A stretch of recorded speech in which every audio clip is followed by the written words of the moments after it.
Hello, everyone. I hope you're doing well, and I want to welcome you back to My Unpopular Opinion. So, today we are going to be kind of looking at the press conference that Elon Musk and Trump recently did that's kind of discussing Dodge. But before we do that, I kind of wanted to show a few videos that I thought might, help pertain to the situation a little bit and show you kind of what they were talking about during the press conference and when they were saying, certain people acting certain ways kind of gave them away. So we're going to go ahead and start with this video first because I think that it is a perfect start to the situation. So, Republicans, that we will not take this. We will fight back. Fight back. Fight back. And as I close out, because I know we've been out here for a long time, and goddamn it, shut down the Senate. We are at war. Anytime a person can pay $250 million into a campaign and they be given full access to the Department of Treasury of the United States of America, we are at war. Thank you. So let me tell you something, Mr. Trump. You're going to learn a few lessons from us. And I'm going to be the first one. You and your little friend off of Twitter. Y'all about to find out, all right?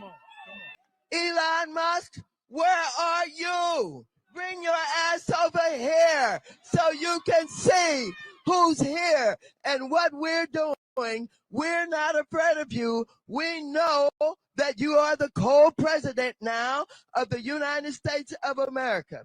But ladies and gentlemen, I want you to follow very closely what he's doing and how he has done it. Because he's a thief. He's a gangster. He brings his billionaire friends along with him because they think that they can take over this country. And Trump has said, you give me enough money, you can Yeah, I mean, what we are witnessing is a constitutional crisis. We are seeing an executive branch that has decided that they are no longer going to abide by the Constitution in honoring Congress's role in the creation of the agencies, in their role in deciding where money is allocated. If there's not a good feedback loop from the people to the government, and if you have rule of the bureaucrat, if the bureaucracy is in charge, and then what meaning does democracy actually have? If the people cannot vote and have their will be decided by their elected representatives in the form of the president and the Senate and the House, then we don't live in a democracy. We live in a bureaucracy. And if you looked at if you asked the founders today and said, what do you think of the way things have turned out? Well, we have this unelected, fourth unconstitutional branch of government, which is the bureaucracy, which has, in a lot of ways, currently more power than any elected representative. And also, could you mention some of the things that your team has found, some of the crazy numbers, including the woman that walked away with about 30 million, right? Et cetera? Well, we do find it sort of rather odd that there are quite a few people in the bureaucracy who have ostensibly a salary of a few $100,000, but somehow manage to accrue tens of millions of dollars in net worth while they are in that position, which is what happened to USAID. We're just curious as to where it came from. Maybe they're very good at investing, in which case we should take their investment advice, perhaps. But just there seems to be mysteriously they get wealthy. We don't know why. Where does it come from? And I think the reality is that they're getting wealthy at the taxpayer expense. That's the honest truth of it. So who Elon is talking about is, I'm pretty sure, these people. Colleagues, if you do not see the light, we will bring the fire. Resist! We are going to be in your face. We are going to be on your asses. We have days to stop the destruction of our democracy. We have work to do. Tell Elon Musk to take his hands off your money. We don't pledge allegiance to the creepy 22-year-olds working for Elon Musk. We pledge allegiance to the United States of America. And goddamn it, shut down the Senate. We are at war. We will win. We will win. We won't rest. We won't rest. Yeah, I'm pretty sure it's them he's talking about. Then when you understand that, then it makes sense. Oh, that's why everything they approve all the payments at Treasury. because if you approve all the payments, you don't get complaints. But now we're saying that no, actually we are going to complain. Those are not spent in a sensible and frugal manner, then that's not okay. Your tax dollars need to be spent wisely on things that matter to the people.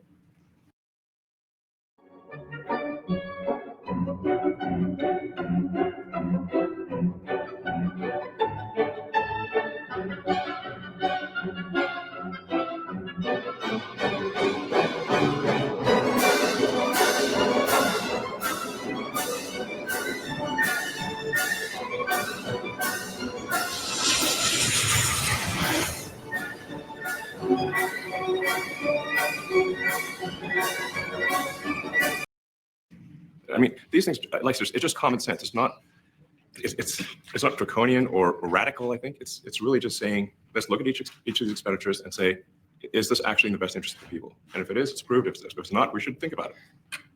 So, there's crazy things like just cursory examination of Social Security, and we've got people in there that are 150 years old.